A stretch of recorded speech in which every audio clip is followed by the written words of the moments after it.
Budget 2024-2025 के बाद जो सबसे ज़्यादा सवाल पूछा जा रहा है मेरे से वो ये है कि क्या सर इसमें हमें फाइलर हो जाना चाहिए अब या नहीं हो जाना चाहिए। इस बजट में एक बहुत ख़ास बात ये है कि फाइलर और नॉन फाइलर के बीच का जो फ़र्क है वो टैक्सेस की मद में इतना ज़्यादा कर दिया गया है कि मैं आज आपको वीडियो में बताऊंगा, जिसके बाद आप खुद फैसला कीजिएगा कि आपको फाइलर होना चाहिए या नहीं होना चाहिए। इससे पहले मैं 2 वीडियो ऐसी बना चुका हूँ जिसमें मैंने बड़ी डिटेल में बताया था कि अगर आप फाइलर होते हैं तो उसमें आपको किन नुकसानात का जो है वो सामना करना पड़ सकता है। उसके लिए आप ऊपर लिंक पे क्लिक करके वो वीडियो देख सकते हैं। फिर मैंने एक वीडियो ऐसी बनाई थी जिसमें मैंने बताया था कि नॉन फाइलर्स का जो टैक्स है वो किस तरीके से चोरी किया जा रहा है और हर शख्स को जो है वो फाइलर होना चाहिए ताकि वो अपने टैक्स की चोरी को रोक सके और अपने टैक्स की खुद हिफाजत कर सकते। वो वीडियो भी आप ऊपर लिंक पे क्लिक करके जो है वो देख सकते हैं। लेकिन आज की वीडियो में मैं आपको बताऊंगा कि 2024-25 के बजट के अंदर जो टैक्सेस की मद में जो फ़र्क पड़ गया है वो कितना ज़्यादा है, किन किन सेक्टर्स को टारगेट किया गया है, और अगर एक फाइलर या नॉन फाइलर का कंपैरिजन हम करें कि बजट 2024-25 के बाद इस शख्स पे कितना टैक्स आयद किया जाएगा अगर वो फाइलर है या नॉन फाइलर है, तो उसमें नंबर 1 पे जो चीज़ है वो बिजली का बिल है।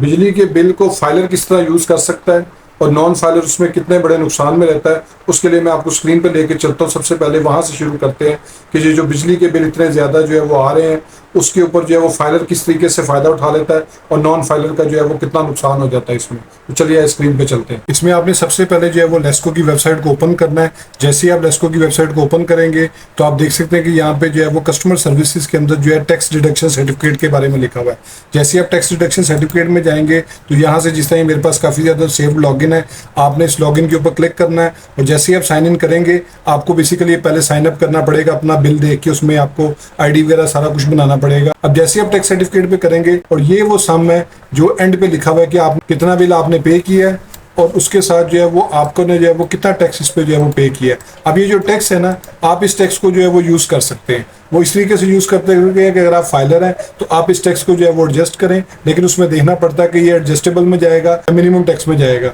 वो उसकी कुछ स्पेसिफिक रिक्वायरमेंट्स होती हैं कि आपका जो मंथली बिल या एनुअल बिल उसके हिसाब से वो हम कैलकुलेट करते हैं। तो बहरहाल ये जो टैक्स है आपका, जिस तरह इनका जो है वो 31,793 था, ये लास्ट ईयर का है, लेकिन इस साल का सर्टिफिकेट जो है वो 30 जुलाई तक जो है वो अवेलेबल हो जाएगा। तो वो भी आप डाउनलोड करके इस टैक्स सर्टिफिकेट को ज़रूर यूटिलाइज करें ताकि आपका ये जो टैक्स जा रहा है, ये लेस्को को जो आप बिजली के बिलों की मद में पे कर रहे हैं, ये आपका टैक्स जो है वो ज़ाया नहीं होना। इसमें दूसरे नंबर पे जो सबसे बड़ी चीज़ है वो प्रॉफिट ऑन डेट है, यानी कि जिन लोगों के पैसे बैंक्स में पड़े हुए हैं, सेविंग अकाउंट्स में या कौमी मरकज़ बचत के अंदर, तो उनके अंदर जो फाइलर और नॉन फाइलर की जो परसेंटेज है उसके अंदर जो फ़र्क है वो ये है कि फाइलर के प्रॉफिट के ऊपर सिर्फ 15% टैक्स आयद किया जाता है, जबकि जो नॉन फाइलर होता है उसके प्रॉफिट पे जो पिछले साल तक 30% की जो एक डिडक्शन थी टैक्स डिडक्शन की मद में, अब वो 35% हो चुकी है। यानी कि जितना भी प्रॉफिट होगा उस पर फाइलर जो है वो 15% टैक्स देगा, जबकि नॉन फाइलर जो है वो 35% टैक्स देगा। उसके बाद नंबर 2 के ऊपर जो है वो टेलीफोन इंटरनेट का जो यूज़ है उसके ऊपर जो है वो टैक्स की मद मैं आपको बता देता हूँ।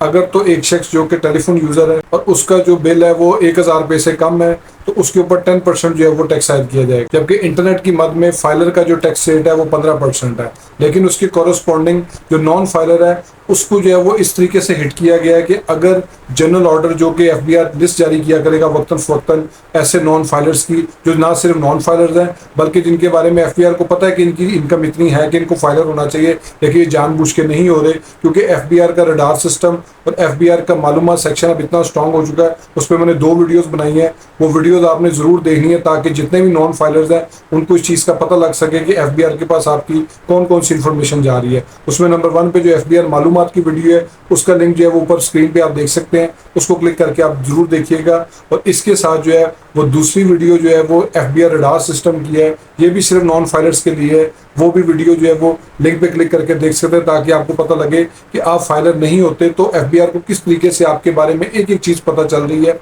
और उनका सिस्टम कितना एडवांस हो चुका हुआ है। इन सारी मालूमात को लेके ये दोनों वीडियोज आप जरूर देखिएगा। अगर किसी शख्स का जो है वो जनरल ऑर्डर में नाम आ जाता है जो कि FBI लिस्ट जारी कर देता है कि शख्स का फाइलर होना ज़रूरी है, लेकिन ये फाइलर नहीं हुआ है, तो उस शख्स के ऊपर 75% जो है वो टैक्स आयद किया जाएगा। यानी कि उसकी जो सिम है अगर वो मोबाइल में कार्ड लोड करेगा तो उसको जो 75% उसका टैक्स काट दिया जाएगा। उसके बाद ये जो डिविडेंड्स होते हैं जो कि मुख्तलिफ जगह पर इन्वेस्टमेंट्स होती हैं उसके ऊपर जो है वो डिविडेंड पे किया जाता है। उस पर जो फाइलर का रेट है, इसमें चूंकि डिफरेंट कैटेगरीज है, लेकिन अगर मैं नॉमिनल और जनरल बताऊं तो 25% उस पर फाइलर का है, जबकि 50% जो है वो नॉन फाइलर का जो है वो टैक्स है जो डिडक्ट किया जाएगा। इसके अलावा प्रॉपर्टी की परचेज के ऊपर जो टैक्सेस लगाए गए थे वो फाइलर के लिए 3% है, ऐसी प्रॉपर्टी के लिए जो कि 5 करोड़ या 5 करोड़ से कम अमाउंट की है, और अगर वो 5 करोड़ से ज्यादा और 10 करोड़ तक की है तो उसको 3.5% टैक्स देना पड़ेगा, और अगर वो 10 करोड़ से ज्यादा है तो उसको मैक्सिमम 4% जो है वो टैक्स देना पड़ेगा। और इसकी जगह कोई शख्स जो है वो नॉन फाइलर है, 5 करोड़ या 5 करोड़ से नीचे की जो प्रॉपर्टी होगी उस पर उसको 12% टैक्स देना पड़ेगा एफबीआर रेट का, और अगर वो 5 करोड़ से ज्यादा 10 करोड़ तक है तो उस पर उसको जो है वो 16% टैक्स देना पड़ेगा, और 10 करोड़ से ऊपर जितनी मर्जी चली जाए तो उसको 20% जो है वो टैक्स देना पड़ेगा। और प्रॉपर्टी की सेल परचेज के अंदर इन्होंने इस दफा एक नई कैटेगरी भी इंट्रोड्यूस की है जो कि लेट फाइलर्स की है, वो एक अलग टॉपिक है, उस पर मैं बाद में वीडियो बनाऊंगा। इसी तरह अगर कोई शख्स प्रॉपर्टी को सेल करता तो 5 करोड़ पे या 5 करोड़ से कम की जो प्रॉपर्टी है उस पर उसको 3% टैक्स देना पड़ेगा एफपीआर रेट का। अगर 5 करोड़ से ज्यादा है, 10 करोड़ तक है या 10 करोड़ से कम है तो उसके ऊपर 3.5% टैक्स देना पड़ेगा, और 10 करोड़ से ऊपर जितने मर्जी अमाउंट की होगी तो उस पर उसको 4% सेलर को टैक्स देना पड़ेगा। इसी तरह नॉन फाइलर जो है वो जितनी मर्जी अमाउंट की प्रॉपर्टी है उसको जो है वो 10% उसके ऊपर जो है वो एफबीआर रेट पर टैक्स देना पड़ेगा। इसी तरह अगर कोई शख्स जो है वो कैश विड्रॉ करवाता है तो फाइलर को जो है वो कोई टैक्स नहीं देना पड़ता, जबकि नॉन फाइलर जो है उसको 0.6% जो है वो टैक्स देना पड़ता है। अगर वो 50,000 या 50,000 से ज्यादा अमाउंट जो है वो 24 घंटे में निकलवाएगा तो उसको जो है वो 0.6% उस पर जो है वो टैक्स देना पड़ेगा। इसी तरह अगर फाइलर का प्राइस बॉन्ड निकल आता तो उस पर टैक्स डिडक्शन जो है वो 15% है, जबकि नॉन फाइलर जो है वो उसके ऊपर टैक्स डिडक्शन जो है वो 30% है। इसी तरह जो कार परचेज करेगा शख्स, अगर उसका जो है वो एक्टिव टैक्स पेयर लिस्ट में नाम आ रहा है तो उसकी जो वो परसेंटेज है उसके बारे में मैंने एक डिटेल वीडियो बनाई है, वो मैं इस वीडियो में सम नहीं कर सकता कि गाड़ियों पे किस हिसाब से उसको खरीदो फरोख्त पे टैक्स देना पड़ेगा। उसका लिंक भी आप ऊपर क्लिक करके जो है वो देख सकते हैं कि टैक्सेस जो है वो उसको फाइलर नॉन फाइलर को किस तरीके से देने पड़ेंगे, क्योंकि उसमें जो फाइलर का रेट है वो नॉन फाइलर का उसका डबल रेट है। इसी तरह वो तमाम लोग जिन्होंने नेटफ्लिक्स की सब्सक्रिप्शन ली हुई है, मेंबरशिप ली हुई है, या वो अली एक्सप्रेस से कोई शॉपिंग करते हैं या बाहर से कोई चीज़ मंगवाते हैं, तो उनका जब वो डेबिट कार्ड चार्ज होता है अमाउंट को लेके तो फाइलर का जो टैक्स परसेंटेज है वो इसके ऊपर 5% है, जबकि नॉन फाइलर की इस पे परसेंटेज है वो 10% है। तो मैंने आपको ये वीडियो में डिटेल में बताया कि फाइलर और नॉन फाइलर के टैक्सेस का कितना ज़्यादा फर्क पड़ चुका हुआ है, लेकिन मैं आपको टू बी वेरी ऑनेस्ट एक बात बताऊँ, जितने भी लोग फाइलर हैं वो अपने तमाम टैक्सेस की जो है वो हिफाजत भी कर लेते हैं, उनको एडजस्ट भी कर लेते हैं। जो मैंने आपको बिजली के टैक्सेस की मिसाल दी है वो उनमें से एक मिसाल है। इस तरह के जितने भी टैक्सेस हैं वो एडजस्ट कर लेते हैं। यहाँ कई ऐसे टैक्सेस हैं जिस तरह वो सेविंग सर्टिफिकेट वगैरह है या सेविंग्स अकाउंट है, उसके ऊपर उनका जो प्रॉफिट के ऊपर टैक्स करता है वो 15% उनकी फाइनल लायबिलिटी होती है। हर शख्स को अपने टैक्स की चोरी रोकने के लिए, अपने टैक्स की हिफाजत करने के लिए फाइलर होना ज़रूरी है। वो फाइलर हो और अपने टैक्स की हिफाजत भी करे, और जितने भी लोग अर्न कर रहे हैं उनको चाहिए कि वो फाइलर बनने के साथ साथ जितना भी उनका टैक्स पे हो चुका है या हो रहा है उसको जो है वो एडजस्ट करें, और एडजस्ट करने के बाद जो है वो अपनी वाइट मनी को इंक्रीज करें। क्योंकि यहाँ पे सबसे बड़ी बदकिस्मती ये है कि नॉन फाइलर जितने भी हैं उनका टैक्स चोरी हो जाता है, और उनका टैक्स इसी वजह से चोरी हो जाता है क्योंकि वो लोग फाइलर नहीं है, उनका कोई रिकॉर्ड नहीं होता। जो शख्स उनका नॉन फाइलर का टैक्स जो है वो चार्ज कर रहा होता है वो उनको फाइलर बना के आगे उनका जो है फाइलर का रेट पे कर देता है, जबकि जो डिफरेंस अमाउंट होती है वो उसको अपनी जेब में डाल लेता है। अब एक नॉन फाइलर को किस तरीके से टैक्स चोरी की मद में उसका टैक्स चोरी करने के लिए फाइलर बना दिया जाता है उसके ऊपर भी मैंने एक डिटेल वीडियो बनाई है, उसका लिंक आप ऊपर देख सकते हैं। और ये वीडियो आप ज़रूर देखिएगा ताकि आपको पता लगे कि कहीं आपको भी तो फाइलर नहीं बना दिया गया।